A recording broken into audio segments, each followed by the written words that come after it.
advancement and data risk. My keynote will be in two parts. I will first talk about some of the great advancements that we're seeing in technology today, and then I'll talk about security. The video we just watched is a great example of what's becoming possible and a lot more commonplace in our world today. As we all know, from the beginning of time, human beings have created tools and machines to aid the performance of daily tasks. And as our societies become more evolved and more complex, even those tools and machines become more complex, and some become obsolete, giving way to newer models. We can think about, for example, the transition from tellers to ATMs, from checkbooks to electronic cards, from rotary phones to mobile phones, from going over the counter to pay bills to being able to make those payments online. We're certainly in the midst of a digital revolution, with technology consistently evolving and providing enhanced features and functionality. In particular, as the program's chair alluded to, technology has completely transformed the way we live, the way we work, and the way we relate to one another. Today, we see advancements in technology in various areas, with new computing models, advancements in biotechnology, 3D printing, artificial intelligence and robotics, blockchain and distributed ledger, geoengineering, virtual and augmented realities, the Internet of Things, amongst others. Now, what's most exciting is not the technologies in themselves, but really the positive impacts that they can have on human life. Every leap forward in technology can be a leap forward in human benefits if managed properly.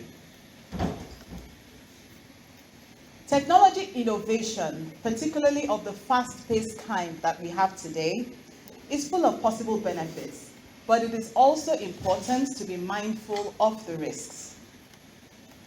I'm going to start by looking at some of these emerging technologies, and in the interest of time, I'll focus just on artificial intelligence and machine learning. So at its core, artificial intelligence is about making machines that are smart. And with the advancements that we have today, there's a new AI technique called machine learning, where we can actually train machines to recognize patterns, to be able to process a lot of signals and data to come up with solutions to large complex problems and amazing ways of recognizing signals. I'm going to look at the benefits of these in a few industries. First of all, in agriculture. The video that played at the start really showed how artificial intelligence is being applied in Tanzania to support local farmers, cassava farmers, in ensuring that they protect their harvest, in detecting potential diseases to the crops and addressing them early so that the harvest is protected. Now, you can imagine this is applicable to different fields of agriculture, different crops, different societies, and especially in Nigeria, where we're thinking about diversifying the economy and growing our agricultural exports. That can really play a significant role in ensuring that we're able to produce at scale. Another area where we're seeing artificial intelligence and machine learning having tremendous impact is in geo. So if we take Google Maps, for example, for the past 10 years, our approach to map making in most of the world, not just Nigeria, has been, combining data from users, from third parties, from operators, and algorithms to build useful maps. However, in a place like Nigeria, where things evolve very quickly, addresses change very quickly, and all that, it is important to be able to actually train machine learning systems, and that's what we've been able to do, to recognize address information. So at the moment, our systems can address information from Street View, and then use that to automatically add buildings onto the map. We know that in Nigeria, it's not uncommon for people to handwrite addresses on buildings. Using AI, we have been able to detect the address information, even handwritten ones, and automatically add the building onto the map. This is something that was simply not possible a decade ago, showing the amazing pace of advancement. And with this approach, we've been able to add over 100,000 addresses in Lagos in 3 months, something that would have taken 1 to 1.5 years in the past. Now we can also apply artificial intelligence to satellite imagery to detect and identify buildings and landmarks and add them to maps. In this way, in the past year, we've been able to add over 10 million buildings to our maps in Nigeria, giving people simpler and more natural directions. Another area where we're seeing a lot of advancements is in health. We've seen a lot of research over the past years that has included helping doctors to screen for conditions like diabetic retinopathy, which is an eye disease that affects over 400 million people around the world. It's actually one of the world's leading causes of blindness. Right now, it's quite difficult and time-intensive for doctors to review images for abnormalities. And in many parts of the world, as we know, there just aren't enough doctors. We're seeing AI being applied with promising early results, detecting the disease at rates that are on par with medical professionals. And we're seeing this technology extending the reach and impact of doctors in various communities, helping patients in need.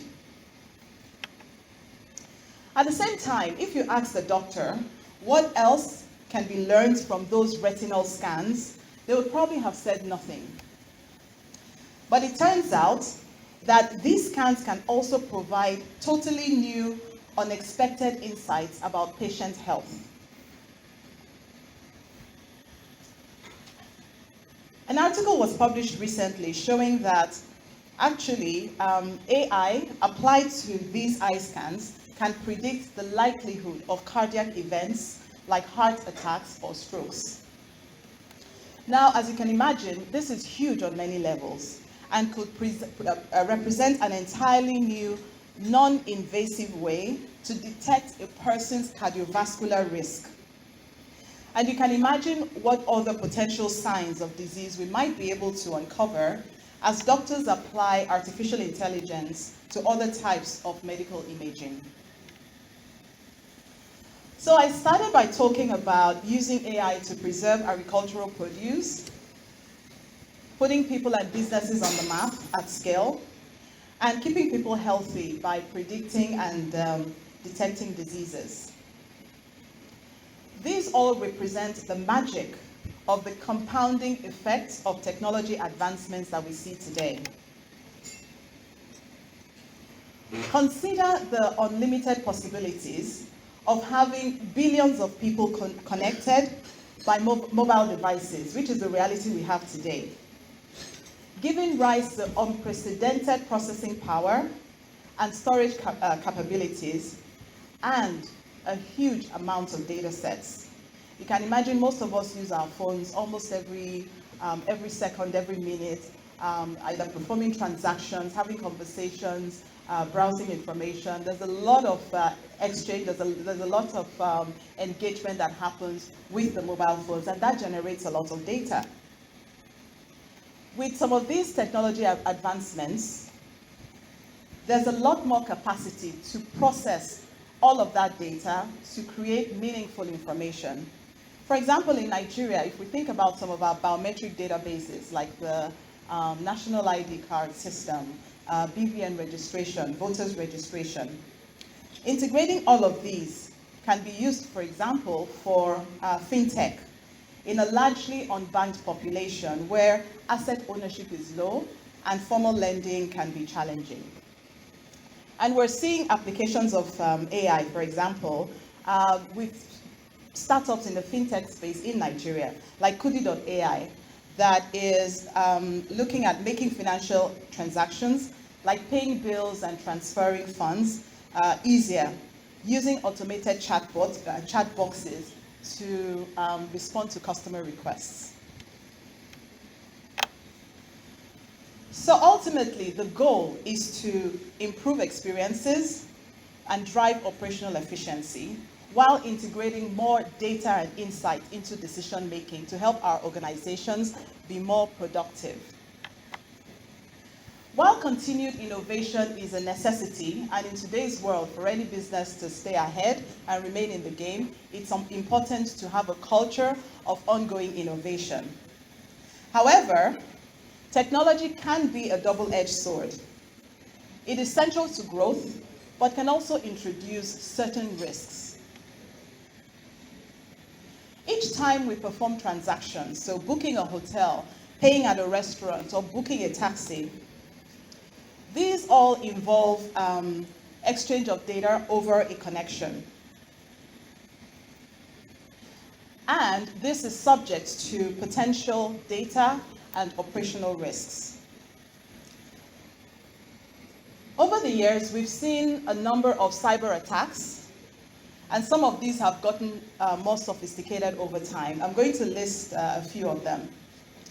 One is malware, which is really an all-encompassing term for a wide range of cyber threats, including Trojans, viruses, worms. Basically, code with malicious intent that typically steals data from or destroys something on your computer. Another is phishing. Again, this is where you get emails that are sent asking a user to enter their personal details, masquerading as a request from a trusted data source. These have gotten more sophisticated over time that sometimes it's difficult to determine a genuine request from a malicious one. Another very obvious one is password attacks, which would be a third party trying to gain access by cracking a user's password. And then we have distributed denial of service attacks, which focus on disrupting the service of the network by overloading it with high volumes of data and making huge connection requests. There are what we call man-in-the-middle attacks, again, impersonating the endpoint in an online information exchange to obtain information from users from the entity being communicated with. So for example, if you're banking online, the man in the middle will communicate with you by impersonating your bank and communicate with your bank by impersonating you. In that way, they receive all the information transferred between both parties, which can include sensitive information like your bank accounts and your personal information. There are also drive-by download attacks where just by visiting a site, software gets downloaded onto your system that compromises your computer. There's maladvertising, which is malicious code that gets downloaded when you click on an ad. And then rogue software, which is really malware masquerading as legitimate software. These are 8 examples of some of the cyber attacks that we've seen over time. And cybersecurity has to do with the protection of interconnected systems, including hardware, software, and data from such cyber attacks. And when we talk about data protection, there are really 3 main activities to protect from. One is unauthorized access to data, unauthorized modification, and unauthorized deletion. Information security is designed to maintain what we call CIA of data: confidentiality, integrity, and availability, and is an important subset of cybersecurity. I'm going to talk about these 3 pillars in a bit more detail. Starting with confidentiality. So this is equivalent to privacy. Measures taken to ensure confidentiality within an organization are designed to prevent sensitive information from reaching the wrong people. Access must be limited to those authorized to view the data. And within our organizations, it's important to invest in training our staff, particularly people that are responsible for handling such data, on the various security threats that can happen and how to handle them, and other best practices. Most of us have probably heard about GDPR, the General Data Protection Regulation. It's a data protection and privacy regulation in the European Union that came into effect in May 2018 and applies to all individuals within the European Union and the European Economic Area. And any organization that is serving those users has to ensure that the systems are compliant with the regulation.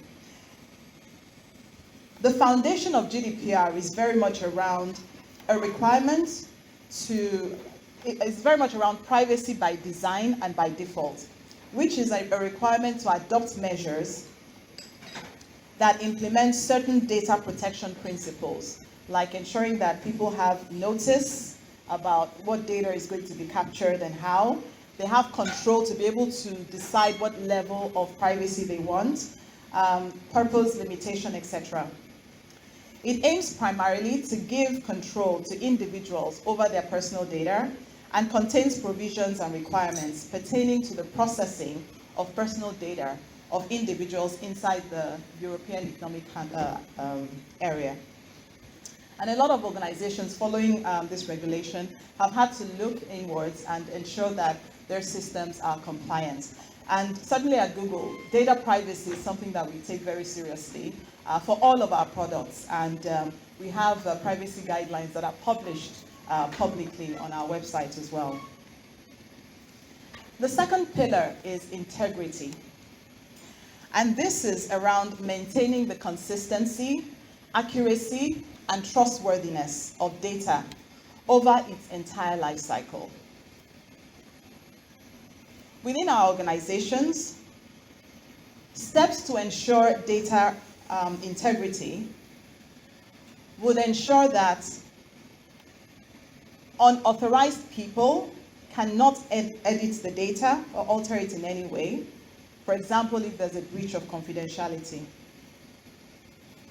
So measures like implementing the right file permissions and user access control, version control to prevent erroneous deletion, and sometimes these challenges can be based on malicious attacks, but sometimes they can be unintentional. So even people that have authorized access to the data can mistakenly delete the data. So when we're talking about data risks, we have to, when we're talking about data risks, we have to factor everything, because it's not necessarily always a product of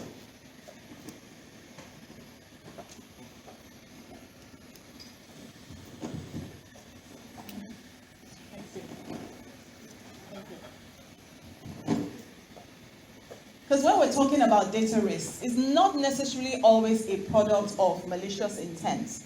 Sometimes people make mistakes within the organization. So someone who has authorized access may mistakenly delete the data.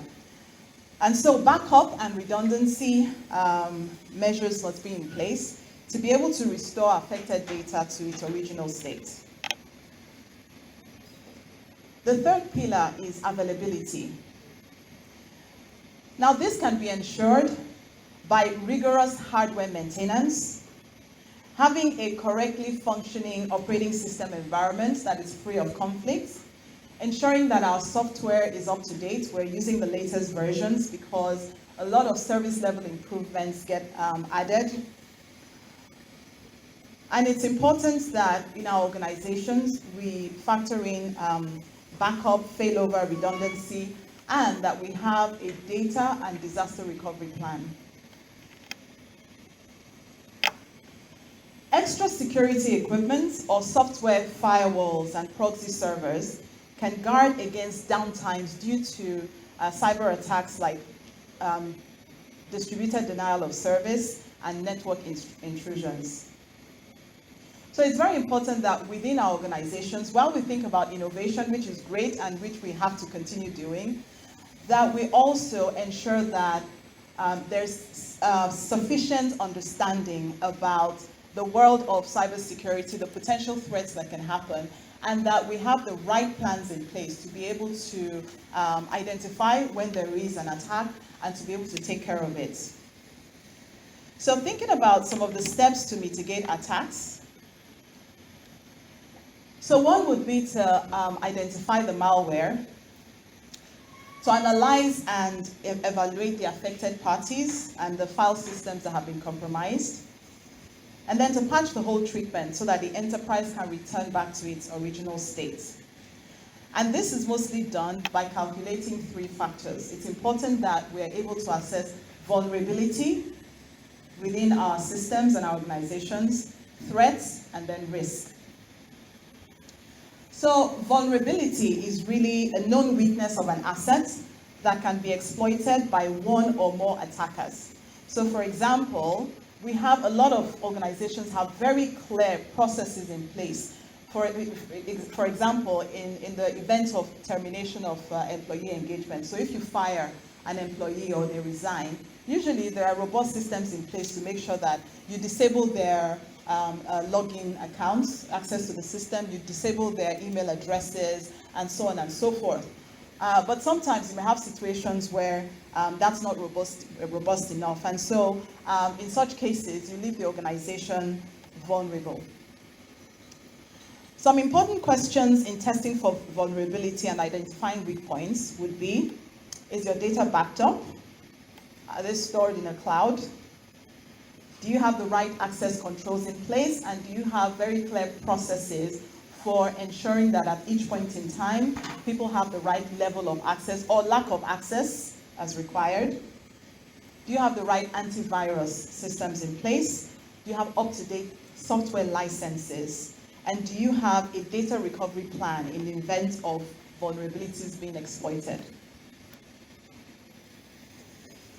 The second factor would be threats. And a threat is a new incident or a newly discovered incident with potential to do harm to a system or an organization. These can be natural disasters like floods. They can be unintentional threats, like I mentioned earlier, maybe an employee mistakenly deleting data or accessing the wrong information. Or they can be intentional threats, like malware, spyware, worms, viruses, etc.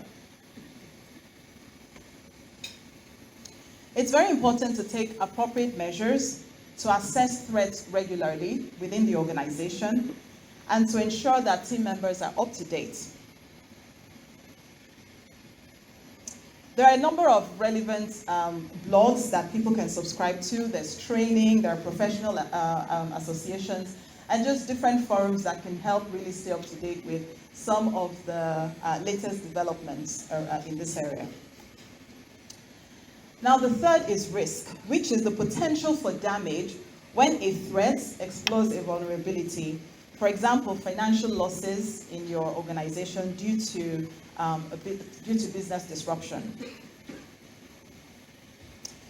It's important that risk assessment is something we do on a recurring basis. Now, the frequency really depends on the organization, but it's important that there is a plan around periodic risk assessment.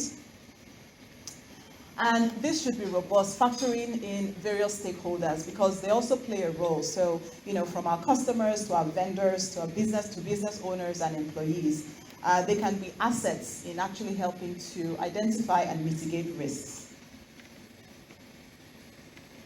So the best practice recommendation would be for every organization to have a form of risk management in place. The level of complexity, again, depends on the type of business, the maturity of the business, etc. But it's important to have a view on risks that can occur and what we can do about them. And so I've talked about some of the more near-term and some of the really emerging technologies that we see, some of the great breakthroughs that are happening in the space of technology advancement, and also some of the potential cyber attacks and processes that we can adopt as organizations to be able to ensure that we protect ourselves from risk. We know that we're in the midst of the digital revolution. The fourth industrial revolution began at the turn of the century, and it's been characterized by a much more ubiquitous and mobile access to the internet. And this is a trend that is going to continue to grow. As organizations, we have to embrace the trend. We have to embrace these tools and processes and techniques that make us a lot more productive, a lot more effective. And at the same time, it's important that we have risk assessments and risk management in place to make sure that our organizations are always protected. Thank you very much.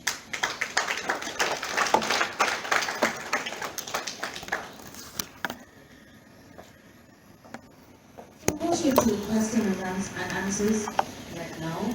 So if you do have any questions, can you signify by raising your hand?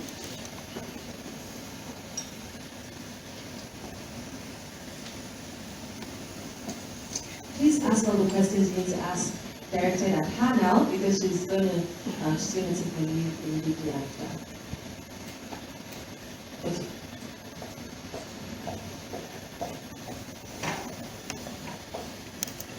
Thank you very much.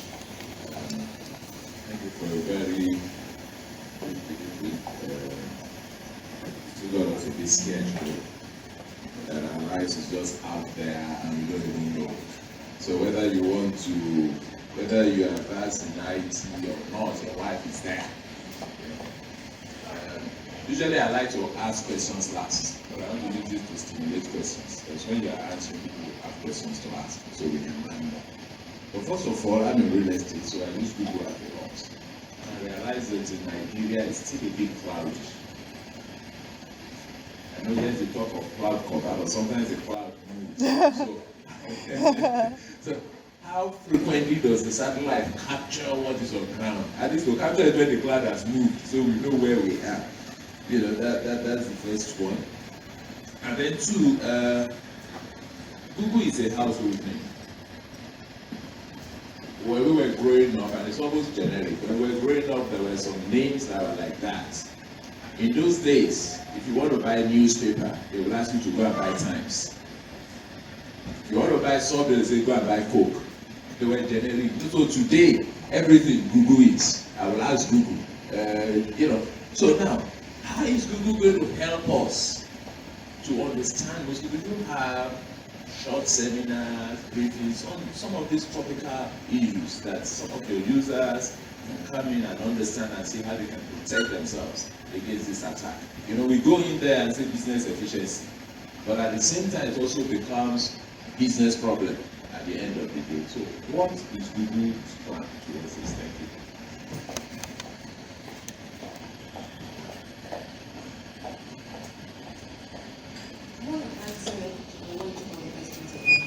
Let me answer. But I think this is off.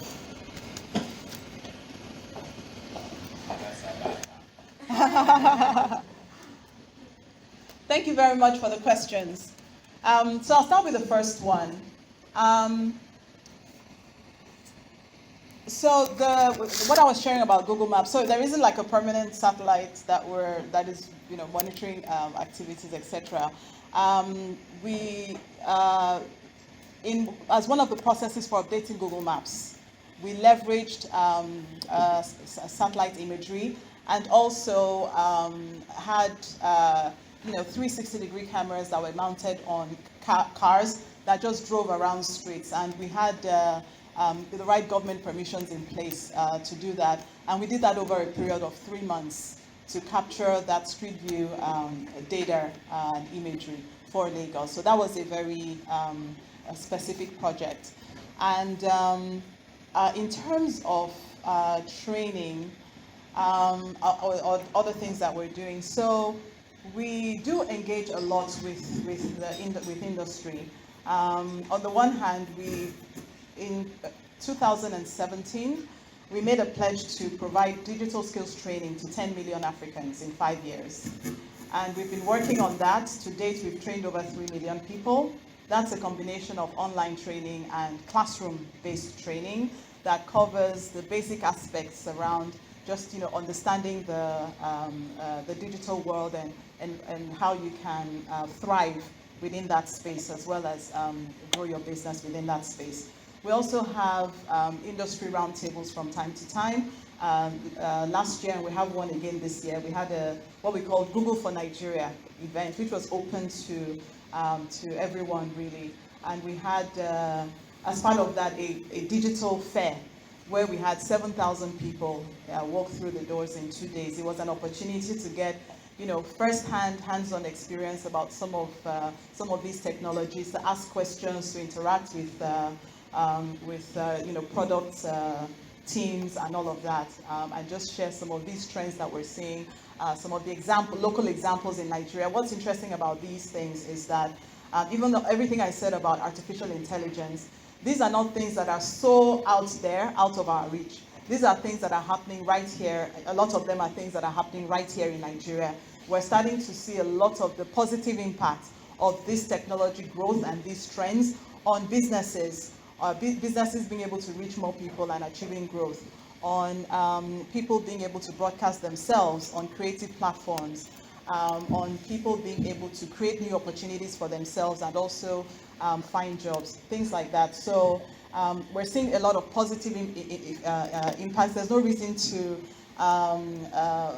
for us to be scared, so to speak. Yes, there are risks, but that applies to anything in life. You get into a car going from the office to the house, there are risks. Risks are inherent in everything that we do. And it's just important that we have the right level of understanding, and then we take the right measures. And a lot of organizations already do have robust, risk management frameworks to ensure that people are protected. Thank you. Any more questions? So we'll just take those 2 questions and that will be wrapped up. Good morning. Ade Nkafalade is my name. I work for Metropolitan Life Insurance. Good morning, Google again. I'm glad you're here. There is a whole lot of risk, like you said. Some can be insured, some you may not be able to insure. But in this part of the world, in the banking sector, you have credit card, you have a lot of other things, and you have risk associated with your day-to-day job. Even on our phone, this exposure is much. However, there's no capacity, there's no capability for the insurance industry to handle it. Are there some kind of partnership we can have with you? Are there knowledges, are there resources that you can share that can help so that we're able to bridge this gap and provide that desired cover? As little as an ATM is, we all know the kind of risk associated with it. But it's difficult for insurance companies in Nigeria to provide that kind of cover. We need help. Thank you. Thank you. I think that's very subject specific and probably best to take that offline. So I'll be happy to engage with you and explore that further. Thank you. Good morning, my name is Nice. I work with Obokalo. I have a question regarding regulation. So I'm going to just take regulation of information technology. So my question is, I know that computer professionals belong to bodies, regulatory bodies, for example, the CPM. So I want to know exactly, because I know that the law, the code of ethics that was just recently released or adopted in 2001, it provides for the standard of compliance, the standard of services that should be given to the public, to customers and clients and all that. But looking through the code, I realized that the code is not binding per se. There are no sanctions for information technology companies that do not provide services or do not get registered with the body. I don't know whether Google is registered with that body as a computer professional. and I don't know whether since CPN provides that, okay, these are the ethics that every computer professional should be bound by. There are no sanctions. So what steps does Google take to ensure compliance, since it's not really binding on them, the ethics are not really binding on them? What other steps can Google take to ensure that the services rendered to people are standard? These are ongoing conversations. There's a lot of strength in coming together, like-minded people, pairs within an industry, coming together to be able to effect change, to be able to influence the direction of things within the industry, etc. But when you have this, it's usually challenging to impose sanctions. A lot of the time, the way these associations and organizations work is by, it's more incentive-based rather than, it's more the carrot rather than the stick, right? It's about creating enough of an incentive for people to, want to be part of the organization, to see value, and then also to understand, to provide some education so that people also understand, right? And that we're not flying blind and then just trying to whip something that we want everyone to just comply to. So part of the role of those associations is also providing opportunities for cutting edge thinking, education, etc., so that people really understand and then can embrace best practices. So sharing of best practices as well. So that's how those usually work. And then on the regulation side, from the government perspective, there is there's some regulation. Again, with in this field, there's a lot of learning and understanding that still needs to happen, even both within the private sector and government. But where there are regulation, organizations do have to comply. And I can certainly say that we are very compliant in all the countries we operate in. I talked about GDPR, which is one of the strictest regulations around data privacy and security. We're fully compliant, and we engage with the regulator in Nigeria on an ongoing basis. And in all the countries we operate, we make sure we're compliant. And we also publish on our website our guidelines and our data privacy and related policies. Thank you very much.